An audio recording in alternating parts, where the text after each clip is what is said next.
है अल बिरुनी, Ibn Battuta एवं Francois Bernier है। तो आइए इस चैप्टर के हम लोग नेक्स्ट पेज पर देखते हैं कि नेक्स्ट पेज पर और क्या क्या है। तो यहाँ पर प्राचीन काल में यात्राएं, चुनौतियां और उद्देश्य, मतलब प्राचीन काल में जो लोग यात्रा करते थे, जो यात्री होते थे, उन लोग यात्रा के दौरान किन किन चुनौतियों का सामना करते थे और उनका यात्रा का महत्वपूर्ण उद्देश्य क्या क्या होता था। तो यात्रा की चुनौतियां क्या क्या था। यात्रा की चुनौतियों में लंबा समय लगता था क्योंकि उस टाइम कोई साधन नहीं होता था। तो वो लोग क्या करते थे कि पैदल ही चलते थे, जिसमें सुविधाओं का क्या होता था, अभाव होता था। अब जो भी यात्री है पैदल चलेगा तो लंबा तो टाइम लगेगा ही लगेगा, और इसमें क्या है, सुविधाओं का अभाव है। आज की दुनिया में तो ये फास्ट टेक्नोलॉजी है, हम लोग 1 घंटे में दिल्ली पहुंच जाते हैं, लेकिन यहाँ पर जो भी यात्री आए उनकी सुविधाओं का क्या था, कमी था। इसके बाद समुद्री भोजन का भय, इसके बाद प्राकृतिक आपदाएं। कभी कभी ये होता था कि एक क्षेत्र से दूसरे क्षेत्र में प्राकृतिक आपदा आ जाता, जब आपदा आ जाता था तो ये लोग आप उस जगह को छोड़कर दूसरे जगह पलायन करते थे। तो ये इनकी प्राकृतिक आपदाएं थी। इसके बाद है रास्ता भटकने का निरंतर डर।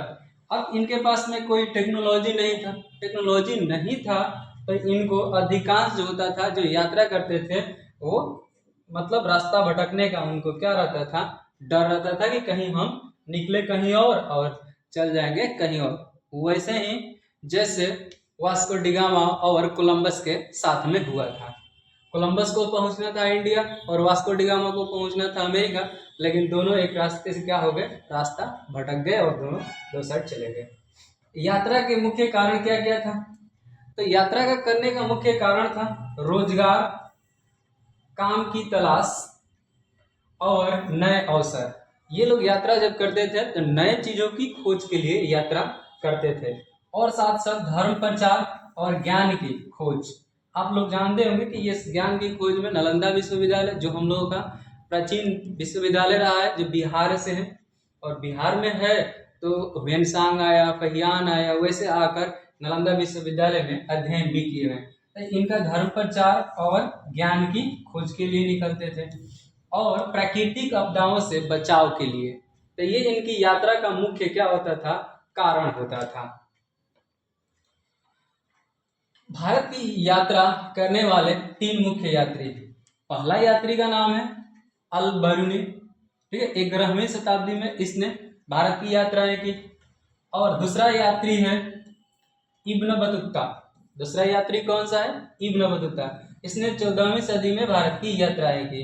और साथ साथ तीसरा यात्री है फ्रांसवा बर्नियर, इसने 17वीं सदी में भारत की यात्राएं की। अब अलबर्नी के बारे में जानते हैं। अलबर्नी जो है ये उज्बेकिस्तान से इसका आगमन होता है। उज्बेकिस्तान में एक जगह है, ठीक है, ख्वारिज्म।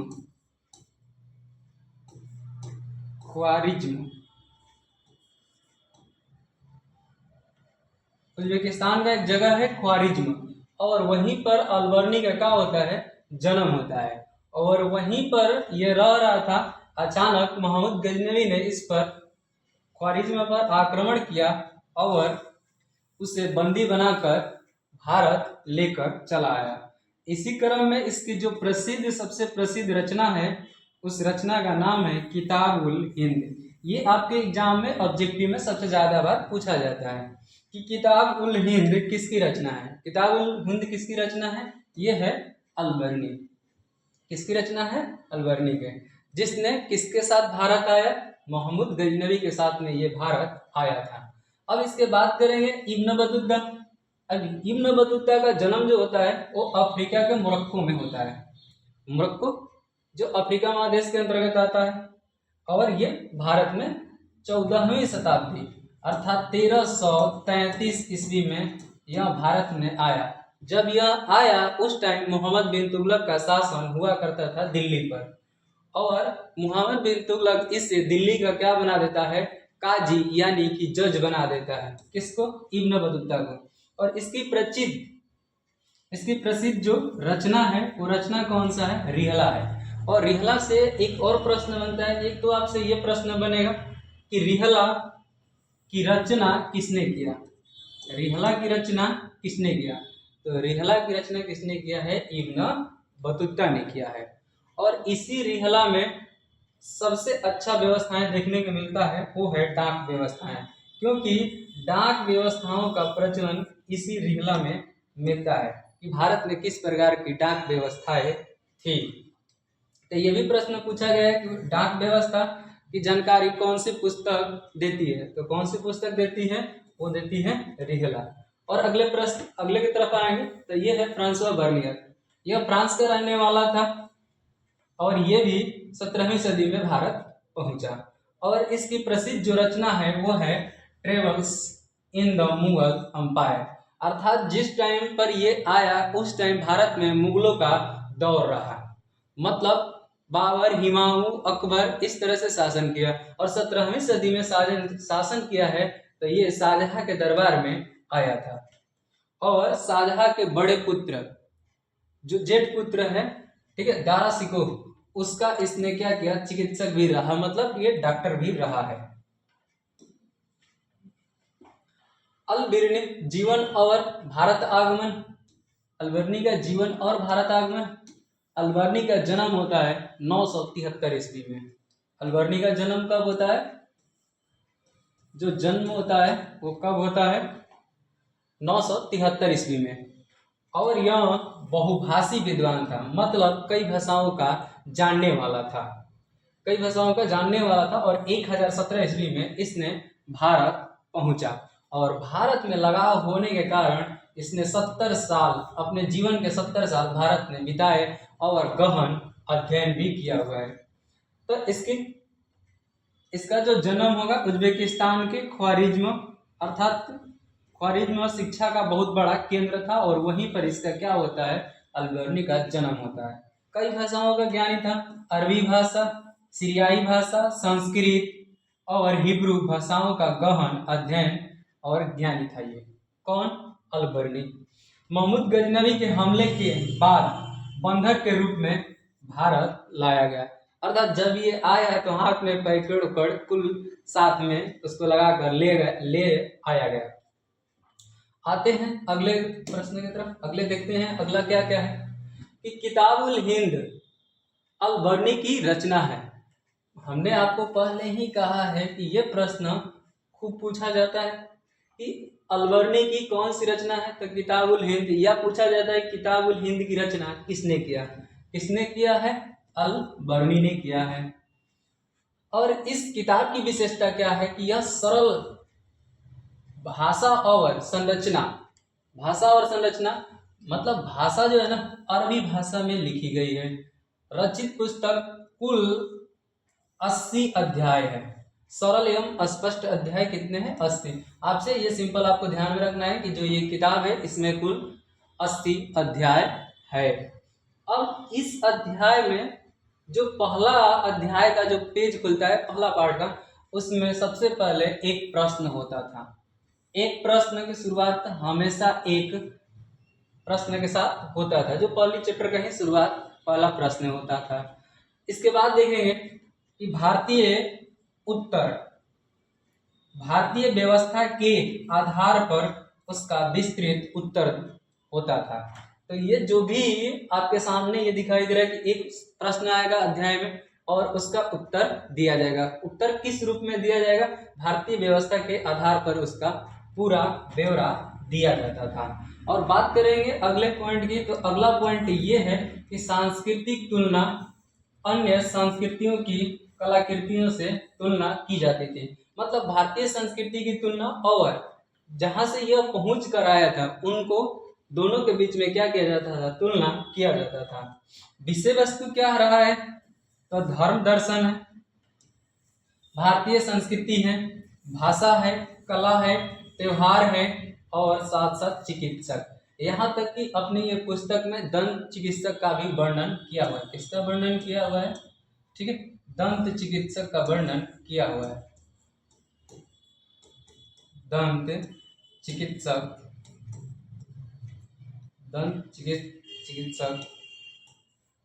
का वर्णन किया है। और आते हैं आगे, अगला क्या है, जाति व्यवस्था। जाति व्यवस्था, भारत बनाम फारस, मतलब उज्बेकिस्तान जो फारस में ही पड़ता है, क्योंकि उसके आधुनिक क्षेत्र जो है ना वो भारत के मतलब फारस के आसपास है, इसलिए भारत बनाम फारस को जोड़ा गया है। अलबर्नी का नजरिया, जो अलबर्नी है उसका नजरिया क्या था, भारतीय समाज और फारस के समाज में दोनों में तुलना किस प्रकार इसने किया अपने किताब के अंतर्गत। तो इसने कहा कि भारतीय जाति व्यवस्था और फारस की जाति व्यवस्था दोनों को क्या किया गया है, तुलना किया गया है। किसके द्वारा किया गया है, अलबर्नी के द्वारा किया गया है। इन्होंने सबसे पहले व्यवस्था में बताया कि ब्राह्मणों द्वारा निर्मित 4 वर्ण, ये कौन कौन वर्ण है, तो ब्राह्मण है, क्षत्रिय है, वैश्य है और शूद्र है।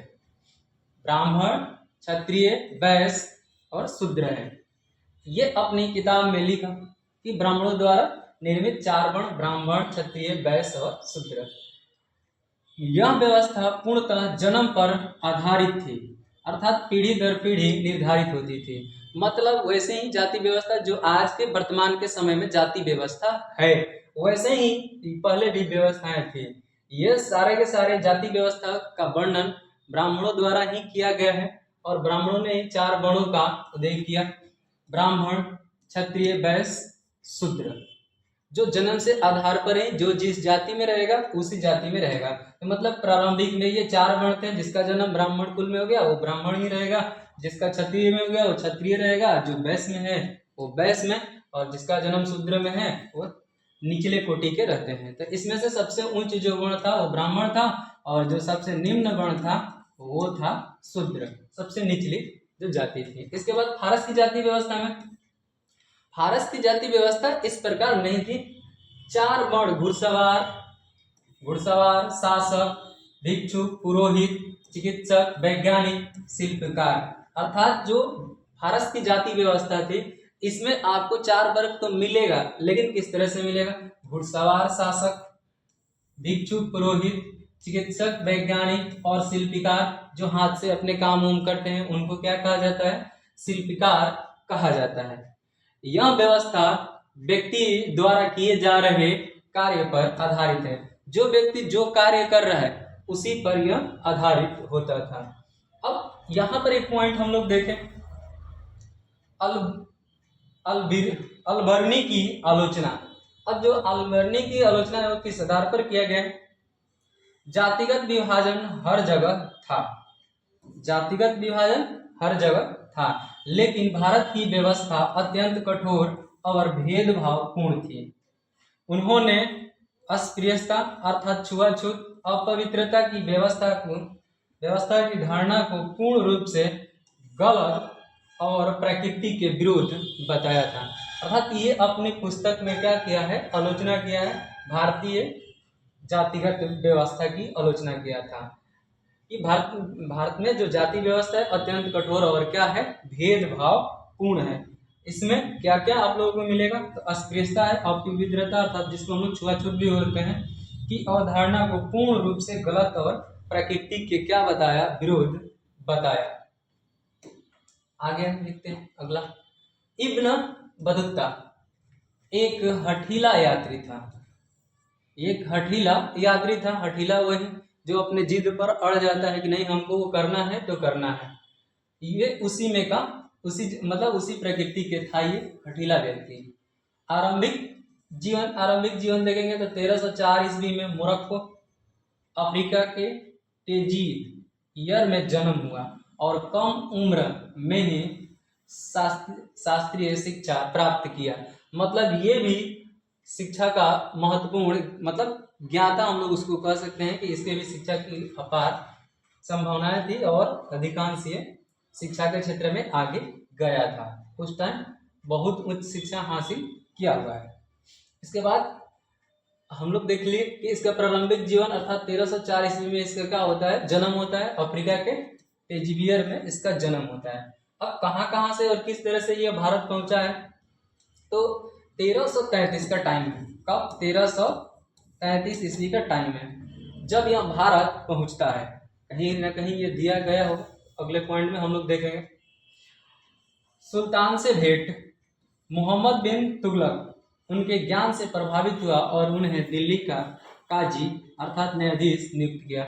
ये हम आपको पहले ही बताए हुए हैं कि इसने कहाँ कहाँ की यात्रा की। तो हठीला यात्री इराक, ठीक है, कहाँ कहाँ की यात्रा किया, इराक, मक्का, सीरिया, यमन की यात्राएं के बाद 1337 ईस्वी में सिंध भारत पहुंचा हुआ है। अब देख लीजिए, ये पूरा के पूरा आपके सामने ये अफ्रीका का मैप है, पूरा के पूरा का है अफ्रीका का मैप है। और देखिए कि यहाँ से इसने उठकर, ठीक है, इस तरह से निकलते हुए पहुंचा इराक, मक्का, सीरिया, यमन, पहुंचते हुए कहाँ पर पहुंच गया, तो भारत के सिंध क्षेत्र में पहुंच गया। और सिंध क्षेत्र में पहुंचा उस टाइम मतलब भारत में किसका शासन हुआ करता था, तो किसका शासन हुआ करता था, मोहम्मद बिन तुगलक का।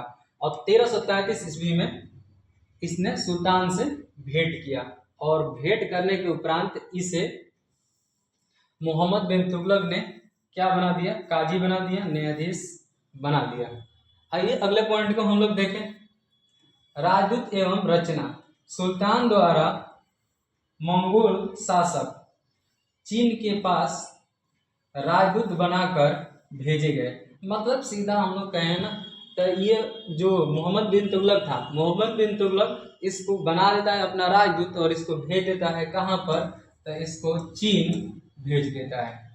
कहाँ पर भेज देता है, चीन भेजा। और अरबी भाषा में इसने किसकी रचना किया है, तो ये रिहला नामक पुस्तक लिखी। किसने लिखा है, तो ये है इब्न बतूता। आइए अगले देखें, आगे देखें। इब्न बतूता के नजरिए से भारतीय शहर और कृषि। इब्न बतूता ने क्या क्या देखा, भारतीय समाज में इब्न बतूता ने क्या क्या देखा। तो शहर के बारे में हम लोग देखते हैं, अत्यधिक घनी आबादी वाला और अवसरों से भरे हुए मंदिरों और मस्जिदों से सभी प्रकार के धर्म स्थल मौजूद है।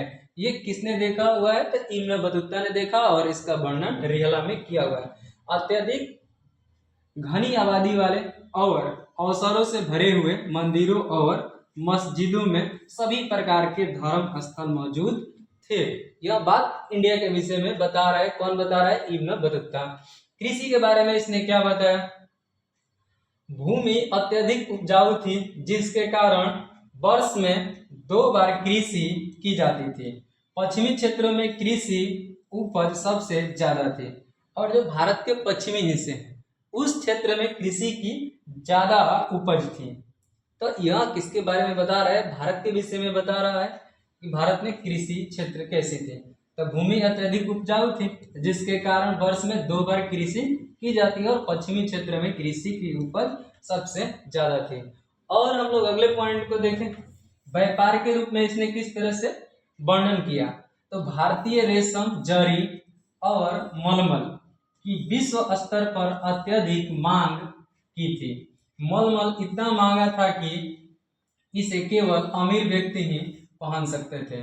जो मतलब समझ जाइए कि अब ये बात बता रहा है व्यापार के विषय में। जो भारत में मलमल हुआ करता था तो सबसे महंगा हुआ करता था और उस टाइम वही लोग मलमल के कपड़े यूज करते थे जो धनी व्यक्ति के थे। धनी अर्थात उनके पास रुपया पैसा ज्यादा था, वही लोग मलमल की सामान को क्या करते थे, वो खरीदते थे। आइए आगे देखते हैं, आगे क्या, इब्न बतूता का आश्चर्य, भारत की डाक सेवा। हमने कहा कि जो इब्न बतूता है इसने डाक व्यवस्थाओं को, मतलब उसके रिहला पुस्तक में डाक व्यवस्थाओं की भरपूर जानकारी देता है। तो इसके बाद देखें तो इसने डाक व्यवस्था के लिए हर 4 मील की दूरी पर सरकारी घोड़े तैनात होते थे। ये रिहला में लिखा गया है, हर 4 मील की दूरी पर सरकारी घोड़े तैनात होते थे। अब ये घोड़ा यहाँ पर डाक व्यवस्था में यहाँ पहले इसके यहाँ पहुंचेगा कोई चिट्ठी, तो ये अगले वाले को 4 मील पर ले जाकर छोड़ेगा, 4 मील पहुंच गया, अगला वाला 4 मील ले जाकर छोड़ेगा, फिर अगला वाला 4 मील ले जाकर छोड़ेगा, अगला वाला 4 मील ले जाकर छोड़ेगा और अगला वाला, लास्ट में जहां पर पहुंचाना होता है यह पहुंचा दिया। सामान्य यात्रा 50 दिन की, डाक सेवा 5 दिन की। अगर आप पैदल चलते हैं तो पैदल चलने के दौरान आपको 50 दिन लगेंगे। डाक व्यवस्था में वही यात्राएं कितने समय में पूरा हो जाता था, तो 5 दिनों में डाक व्यवस्था में पूरा हो जाता था। और डाक की व्यवस्था में घुड़सवार डाक और पैदल डाक व्यवस्थाएं था। इसमें हर 3 मील पर एक गांव और विश्राम घर होता था। हर आपको 3 मील पर एक क्या मिलेगा, एक गांव मिलेगा और विश्राम घर, ताकि वहां पर ये लोग जो डाक यात्री हैं वो उनको वहां पर विश्राम करने का मौका मिल जाए। संदेश वाहक एक हाथ में संदेश और दूसरे हाथ में घंटी वाली घड़ी लेकर भागता था। ये इसके विषय में बताया गया है कि जो पैदल डाक यात्री थे वो जो डाक व्यवस्था को ले जाते थे, वो एक हाथ में जो चिट्ठी होता है उसको संदेश वाहक, एक हाथ में संदेश और दूसरे हाथ में घंटी वाली छड़ी होती थी, वो टन ऐसे करके बाजती जाती थी, ताकि इन लोगों को पता चल जाता था कि डाक व्यवस्था को ये लोग पहुंचा रहे हैं। अगला, घंटियों की आवाज सुनकर अगला संदेशवाहक संदेश लेकर आगे दौड़ पड़ता था। मतलब ये पहुंचाएगा उसी तरह से 3 मील आगे की ओर इसको पहुंचाएगा, ये इसको पहुंचाएगा और ये इसको, और फाइनली जहां तक ये जाना होगा वहां तक इस तरह से पहुंच जाता है। तो ये आपको ध्यान रखना है, डाक व्यवस्था का विस्तृत विवरण कहाँ मिलता है, तो वो है इब्न बतूता की पुस्तक रिहला में मिलेगा। आइए अगले हम लोग देखें, इब्न बतूता के लिए 2 विचित्र खोजे गए नारियल और पान। विचित्र खोजे, क्या क्या इसने खोजा? नारियल के बारे में इब्न बतूता ने क्या बताया? मानव सिर जैसा फल है। इसने क्या बताया कि मानव सिर जैसा फल है। पेड़ खजूर जैसा फल मानव सिर के समान है। अब इसकी तुलना कर रहा है, जो नारियल का फल है उसकी तुलना कर रहा है, कह रहा है कि पेड़ जो है खजूर जैसा है। पेड़ कैसा है? खजूर जैसा है। और फल मानव के सिर जैसा है। फल कैसा है? मानव के सिर के समान है। और इसमें क्या है? कठोर आवरण, अर्थात मानव खोपड़ी, जो इसका नारियल का ऊपरी वाला हिस्सा होता है तो वो कठोर होता है, तो इसने कठोर आवरण मानव खोपड़ी जैसा किया। और अंदर का हिस्सा जैसे हम लोग नारियल को तोड़ेंगे तो व्हाइट कलर का, और जो व्हाइट मिलेगा वो क्या है? अंदर के हिस्से मस्तिष्क जैसा। और क्या इसने बताया कि रेशे अर्थात रेशमी बाल रस्सी बनाने के लिए उपयोग किए जाते हैं। जो आप पतले पतले देख रहे हैं, ये नारियल की रस्सी इससे बनती है। तो ये इसके बारे में इसने तुलना किया है नारियल का। नारियल के साथ साथ इसने पान का भी तुलना किया है। बिना फल की बेल, ठीक है, इसने पान के विषय में क्या बताया? बिना फल की बेल। यह विचित्र था क्योंकि इस बेल पर कोई फल नहीं लगता था। अब इस पर फल, हम लोग जानते हैं कि पान में कोई फल वल नहीं लगता है, तो केवल पत्ते होते हैं। और पत्ते को इसने क्या कहा? इसे केवल मनोरंजन के लिए उगाया जाता था। केवल पान के जो इसने वर्णन किया है कि इसने कहा कि केवल ये मनोरंजन के लिए उगाया जाता था। और सुपारी के साथ चबाया जाता है, जो आज भी यही काम होता है। आदमी पान वान खाते हैं सुपारी के साथ में, चूना उना के साथ में, और चबाते चबाते जब लास्ट टाइम एक टाइम ऐसा आता है कि उन लोगों को लगता है कि हम पूरे उसके सारे मटेरियल को हम लोग नष्ट कर दिए हैं चबाते चबाते, तो ये लोग थूक देते हैं। आगे अगला क्या है? इब्न बतूता का अवलोकन। दास प्रजापति अर्थात गुलाम व्यवस्थाएं। अब गुलाम व्यवस्थाएं के अंतर्गत इसने क्या क्या किया? खुला बाजार के अंतर्गत क्या था? दासों के यहाँ के बारे में, दासों की तरफ किस तरह से वर्णन किया गया। तो दासों की बिक्री सामान्य वस्तुओं की तरह बाजारों में होती थी। इसने इब्न बतूता ने बताया कि जो दास व्यवस्थाएं भारत में बहुत काफी मात्रा में प्रचलित है, और सामान्य वस्तुओं की तरह बाजार में इसे खरीद बिक्री होता था। जैसे हम लोग मार्केट में जाते हैं, मार्केट में सामान खरीदते हैं और उसका पैसा लगाते हैं, उसी तरह से यहाँ पर दास व्यवस्थाएं प्रचलित था। जिसको जितना मन करे वो मार्केट में जाएगा और दासों को खरीद कर ले आएगा। तो वैसा ही है, खुले बाजार की तरह है। दासों की बिक्री सामान्य वस्तुओं की तरह बाजार में होती थी। और आगे हम लोग देखें तो आगे है क्या है? गुप्तचर व्यवस्थाएं। अगला क्या है? गुप्तचर व्यवस्थाएं। अमीर लोगों के घरों की निगरानी के लिए राजसी महिला दासों का उपयोग किया जाता था। जो बड़े घर होते हैं, मतलब राजा महाराजा के, अमीर लोगों के घरों की निगरानी के लिए राजसी महिला दासों का क्या किया जाता था, उपयोग, मतलब पुरुष भी दास थे और महिला भी दास थी इस टाइम में। अगले पॉइंट को हम लोग देखें, कार्य का विभाजन। पुरुष दासों का काम क्या था, पालकी उठाने और शारीरिक श्रम के लिए। ये जो पुरुष दास थे ये किसके किसके होते थे, किस लिए कार्य कर, मतलब कौन कौन कार्य करते थे, तो ये कौन कार्य करते थे, पालकी उठाने का, शारीरिक श्रम के लिए, जो शारीरिक से जितना श्रम होगा ये उठाने के काम करने के लिए, और पालकी उठाने के लिए राजा महाराजाओं की, क्योंकि पालकी उठाकर राजा महाराजा पैदल तो चलते नहीं थे, तो उनके लिए पालकी होती थी, और यही जो दास होते हैं दोनों साइड कंधों पर उठाएंगे और आगे की ओर उन लोगों को ले जाएंगे जहां पर ले जाना होता है।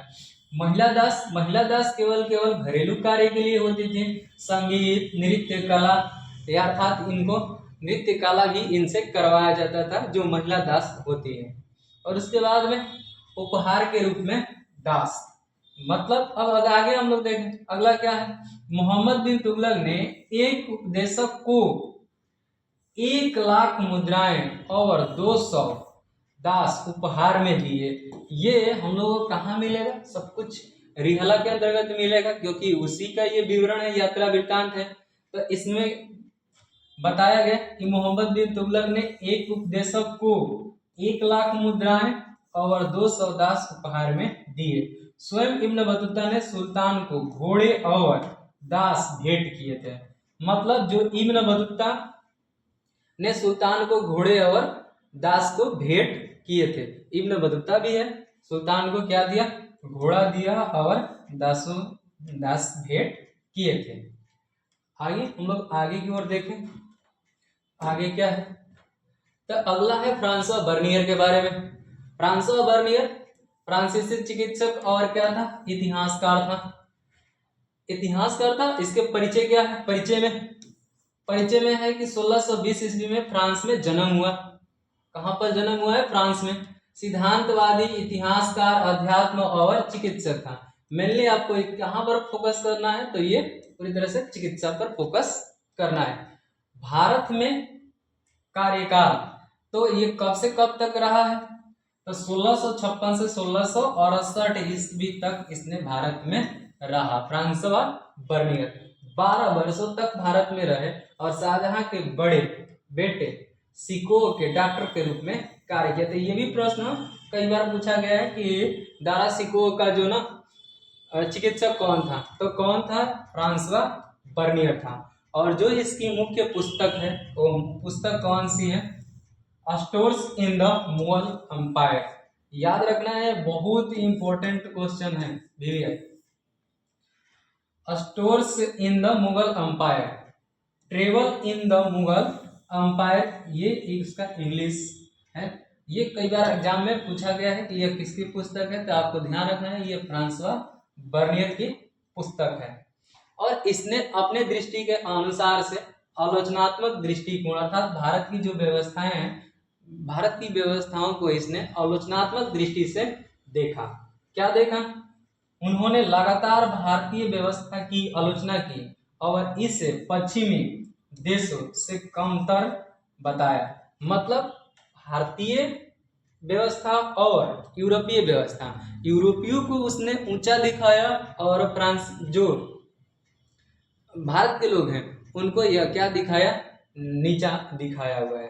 तो आलोचनात्मक दृष्टिकोण इसने क्या किया, आलोचना किया हुआ है।